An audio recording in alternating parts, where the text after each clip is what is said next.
આધાર card update કરવા માટે લાંબી કતાર, હેરાન થતા અરજદાર, સમસ્યા હતી અપાર, પરંતુ TV9નો અહેવાલ અસરદાર રહ્યો અને અરજદારોની સમસ્યાનો નિકાલ થયો।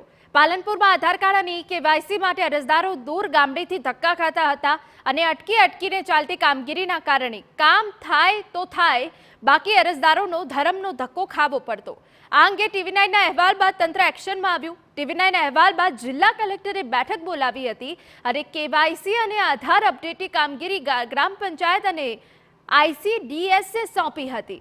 હવે અરજદારોને આધાર અપડેટ માટે શહેર નથી જવું પડતું, ગામમાં જ વ્યવસ્થા ગોઠવાઈ। ગામડાના અંદર KYC કરાવવા એ હેતુથી અમે ગ્રામ પંચાયત દ્વારા ગામના અલગ અલગ ગ્રુપો જે બનાવેલા છે વોટ્સઅપના માધ્યમથી છે, તો એમના અંદર KYC માટેના મેસેજ દરરોજ ગામના ગ્રુપમાં અમે ફોરવર્ડ કરતા રહીએ છીએ। ત્યારબાદ સરપંચશ્રી દ્વારા અને પંચાયત દ્વારા અમે ગામના દરેક મહોલ્લામાં વિસ્તારોમાં રિક્ષા દ્વારા માયક દ્વારા પ્રચાર કરેલો છે અને વધુમાં હજુ પણ અમે દાંડી પીટાવી અને એનો પ્રચાર કરીએ છીએ કે જગાણા ગ્રામ પંચાયતે આ ધસારો થતો, લોકો મોટી વયના ઉંમરલાયક સ્ત્રી પુરુષો આવતા હતા, બાળકો આવતા હતા, તો એમને ઊભા રહેતા હતા। અમે તાત્કાલિક 50 ખુરશીઓ ગ્રામ પંચાયતે વસાવી અને એમને બેસવાની વ્યવસ્થા કરી છે, એમના પાણીની વ્યવસ્થા કરી છે, બાળકો કે લેડીઝને ટોયલેટ જવું હોય તો એની પણ તાત્કાલિક અહીંયા વ્યવસ્થા અમે કરી છે। આ રીતે અમે વધારે લોકો KYCમાં રેશન કાર્ડનું KYC કરવા આવે તો એની સગવડ અમે કરી છે। આધાર અપડેટ અને KYCની કામગીરી હવે સ્થાનિક સ્તરે થતા અરજદારો હવે શહેરનો ધક્કો ખાવો નથી પડતો। પોતાનું કામ થઈ જતા અરજદારો પણ સંતોષ વ્યક્ત કર્યો। હું આધાર કાર્ડ KYC કરવા માટે આવ્યો છું, અમારા ગામમાં નથી, એટલે જગાણા ગામમાં આવ્યો છું। અમને ટોકન આપ્યા, ટોકનથી લાઇનમાં લે છે। પાલનપુર બહુ લાઇન લાગે છે, એટલે અમે જગાણામાં આવ્યા। જગાણામાં સેવા સારી છે એટલે જગાણામાં આવ્યા। તો બીજી તરફ સર્વર ડાઉન સહિતની સમસ્યાને લઈને પણ ઘણીવાર આધાર અપડેટની કામગીરી ટલ્લે ચડતી હોય છે। આ અંગે પણ હવે તંત્ર સક્રિય થયું। UIDના નાયબ સચિવ પાલનપુર ખાતે આધાર અપડેટની કામગીરીની સમીક્ષા કરવા માટે પહોંચ્યા અને જનસેવા કેન્દ્ર ખાતે કામગીરીની સમીક્ષા કરી અને જરૂરી સૂચનો પણ કર્યા।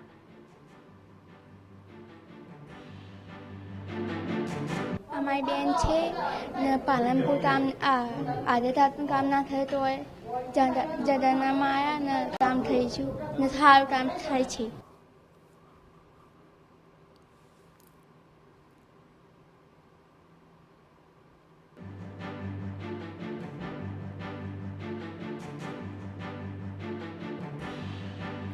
તો અરજદારોને શહેરના ધક્કા ખાવામાંથી મુક્તિ મળી છે। વધુ એક વ્યવસ્થા કરવામાં આવી છે। પાલનપુરમાં આધાર અપડેટ કામગીરીની સમીક્ષા કરવાઈ છે, જેના TV9ના અહેવાલની અસર પહોંચી છે।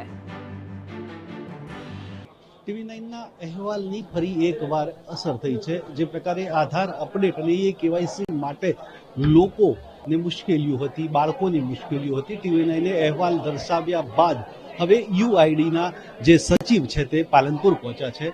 જે પ્રકારે અહીંયા UIDના સચિવ છે એ આધાર કાર્ડ જે અપડેટની કામગીરી છે તેની સમીક્ષા કરી રહ્યા છે। એટલે કે TV9એ જે પ્રકારે અહેવાલ દર્શાવ્યો હતો, લોકોની જે મુશ્કેલી હતી KYCને લઈને, આધાર અપડેટમાં જે બાળકોને તકલીફ પડતી હતી અને જેના દ્વારા TV9 દ્વારા એક અહેવાલ દર્શાવવામાં આવતો, આ અહેવાલ બાદ સરકારે આ બાબતને ગંભીરતાથી લીધી છે।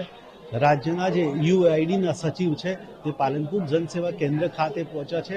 આધાર અપડેટની જે કામગીરી છે તેની સમીક્ષા થઈ રહી છે।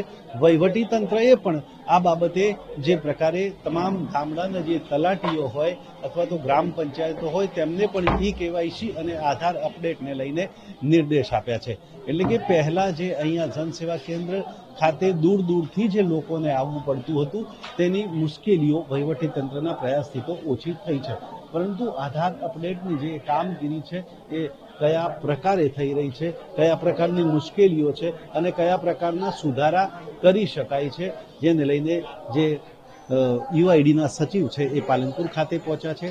જે અપડેટ છે તેમાં મુશ્કેલીઓ હશે તેના પડતા જે નિવારણ આવશે તે તમામ પ્રકારની સૂચનાઓ પણ કરશે અને TV9ના અહેવાલની અસરને લઈને ફરી એકવાર જે લોકોની મુશ્કેલીઓનો જે મુદ્દો હતો તે રાજ્ય સરકારે પણ ગંભીરતાથી લીધો છે અને સચિવ છે એ અહીંયા પાલનપુર પહોંચ્યા છે।